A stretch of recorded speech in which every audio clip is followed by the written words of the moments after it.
As a kid, I was exposed to nature and outdoor recreation through my family, but I think it really was prompted by, as an ILR student, falling in love with the outdoors here in the Finger Lakes.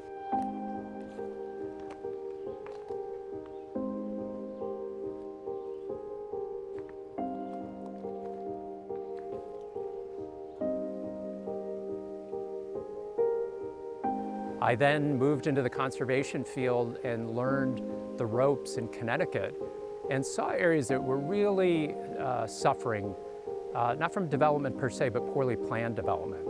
So I was motivated to come back here to the Finger Lakes. No land trust existed at the time, so worked to create the Finger Lakes Land Trust.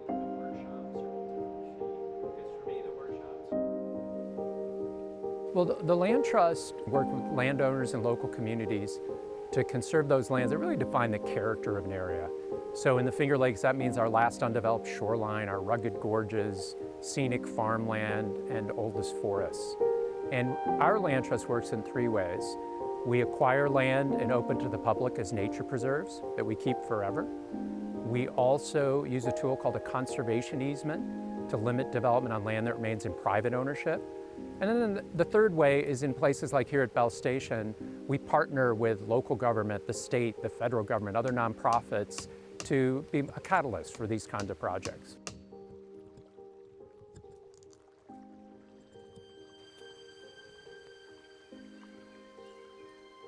Well, the biggest challenge clearly is water quality. We've recently had outbreaks of toxic algae or cyanobacteria that are a huge concern, both for public drinking water supplies, but also for a region that has a $2 billion tourism economy that's largely based on the lakes.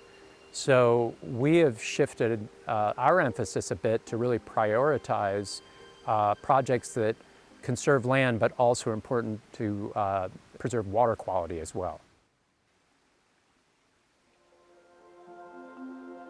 Today, we have this incredible variety of conserved lands, much of which is accessible at no cost to anyone, that now spans 28,000 acres. And as we're celebrating literally today the acquisition of this 3,400 feet of shoreline, there are 10 other projects nearing completion to conserve, the most productive farmland or green belts connecting wildlife habitat or recreational areas. So it really is starting from square one of incorporation to now having this system of conserved land that'll stand the test of time.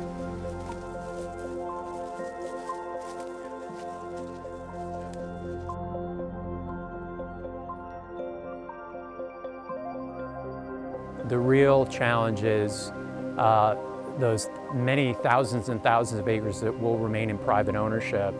All these sorts of decisions made across, all these different properties, that's really what's critical to the future of the lakes. We can do a much better job of balancing development and conservation. We have to.